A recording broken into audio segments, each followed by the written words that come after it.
Hello friends, I am Krishna Kanjani from LG Institute of Engineering and Technology. Welcome to the online lecture series on kinematics and theory of machine.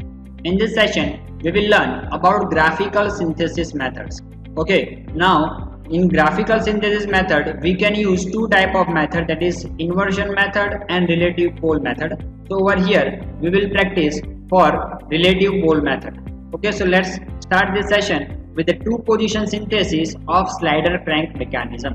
Now first let's revise that what is slider crank mechanism. So in a slider crank mechanism we have considered one fixation point, and with respect to this fixation point we will consider one link which is termed as a slider. Okay, now if your slider this one is known as a crank. Okay, now with respect to this crank, your crank is connecting to your connecting rod, and this connecting rod is locating a slider. Okay, let's represent your slider as S and your connecting rod at C. Okay, now if this slider is moving in the same line of action of your crank, then it is a simple or basic arrangement. But over here, if you consider that your slider is not matching or it is not passing from the line which is passing from your crank center, then this distance is known as a eccentric distance, and this system is known as a eccentric crank and slider mechanism. Okay, so over here we will design one eccentric crank and slider mechanism.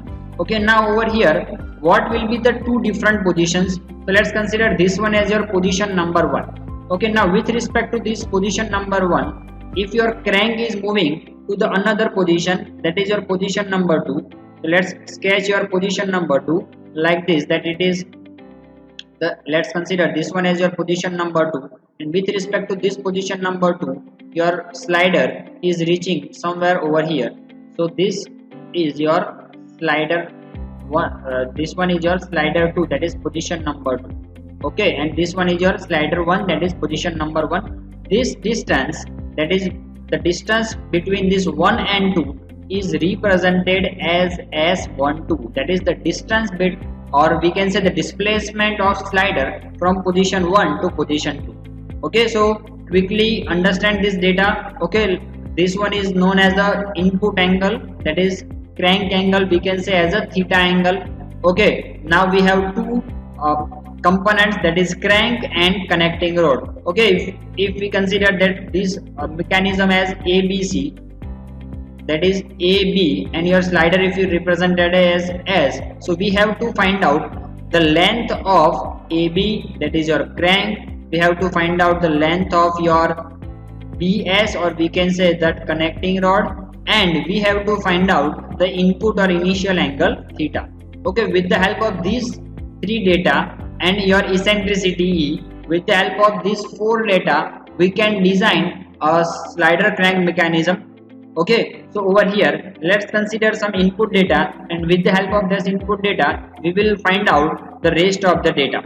Okay, so over here it is given that we have the eccentric distance between two line of action, that is the path of your slider and your crank position. Okay, they have given this data as E eccentricity, then slider 1 2 position is given, your input angle theta is given, and theta 1 2, that is the position number 1 to 2 input angle is given, and with the help of this data we have to calculate the length of link number 1 and 2, or we can say that we have to calculate the length of crank and connecting rod.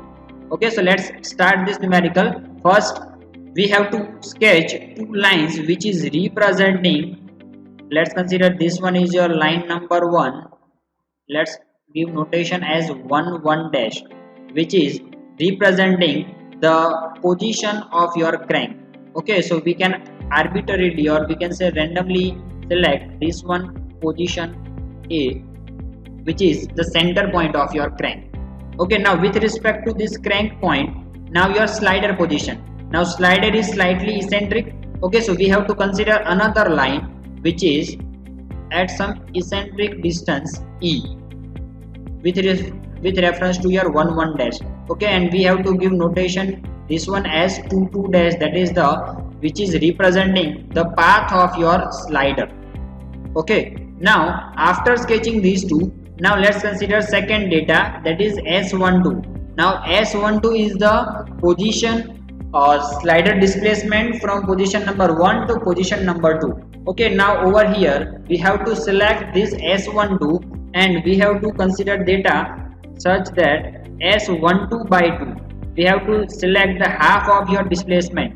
Okay, so consider, and this half of your displacement will be represented with respect to this fixation point A. So from your 11 dash line, take S12 as your reference line. S12 distance, if you consider S12, that is displacement is given as 100. So over here you have to take S12 by 2, that is 100 by 2, that's the length of your displacement, and at the end of this length you will get point E as your reference point. Okay, so now quickly the first step, that is we have to sketch this eccentric line. Okay, so to sketch this eccentric line, let's consider 11 dash and 22 dash are the two reference line for crank and position of slider. Now S12 by 2, which is displacement we have to take on this 11 dash line. Now draw vertical line from this E point, and similarly same type of line from your A point. Okay, now that is your A line, vertical line from A point as well as from E point. Now from this E point we have to take the second data, that is input position angle theta 12. Okay, so now be careful over here, from this vertical line you have to take theta 12 by 2 angle.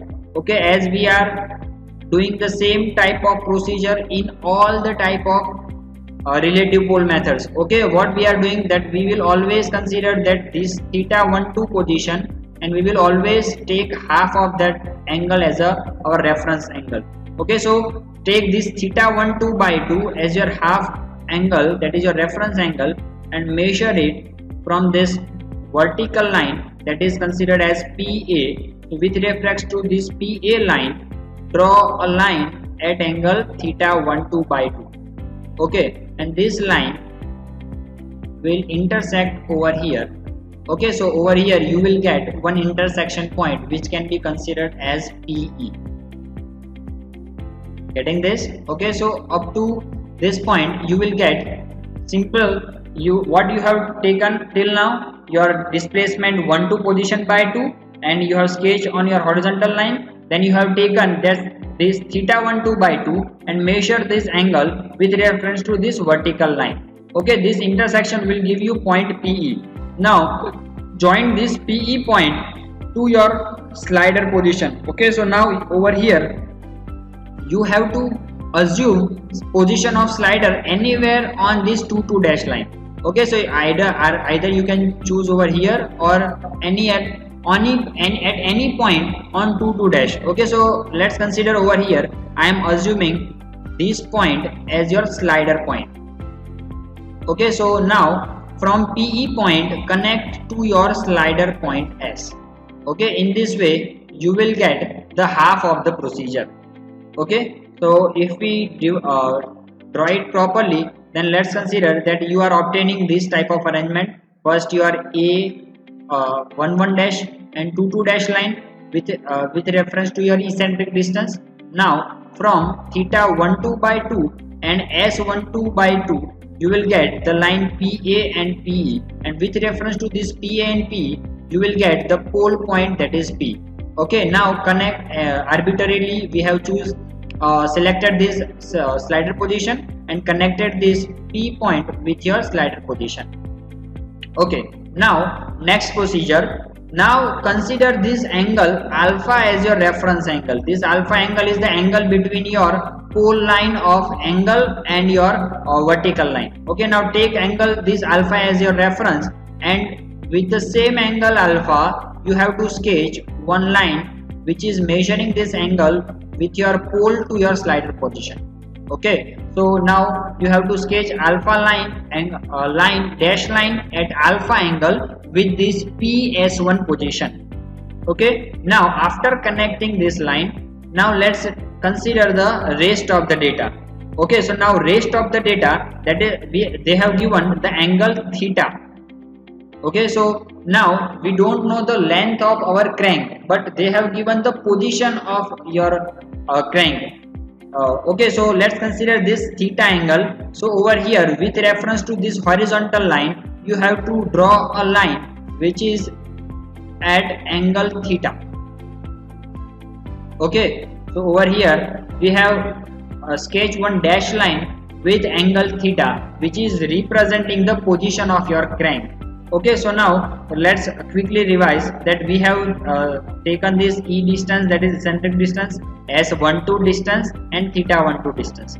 Okay, now all the input data is considered. Okay, so now this intersection line, if you will refer that this dash line from your at alpha angle and theta angle, this intersection line will give you point Y. Okay, and if you connect this with dark line, then this line is your crank position. Okay, so in this way you can get the position of your crank.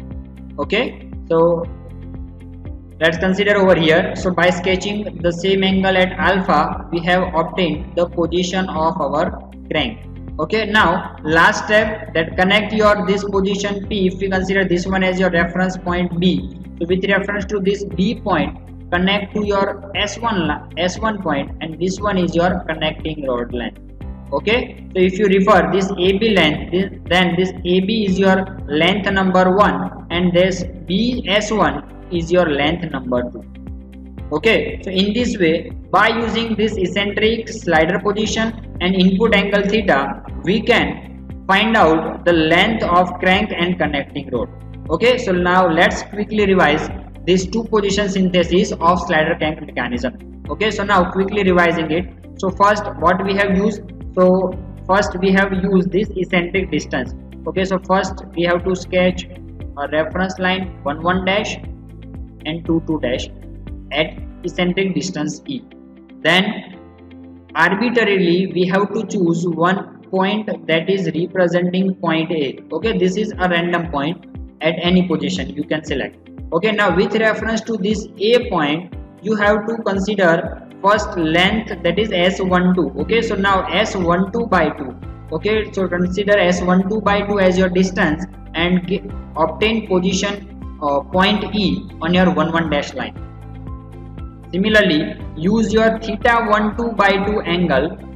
Okay, so with reference to this theta12 angle from this PA line, vertical line from A and E. Okay, so that is representing PA and PE.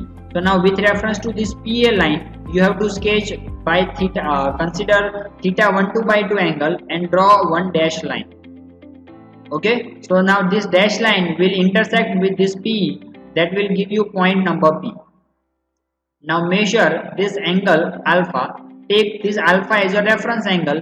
Okay, now you have to choose arbitrarily, randomly on your 2 dash line any point as representing the slider position S1.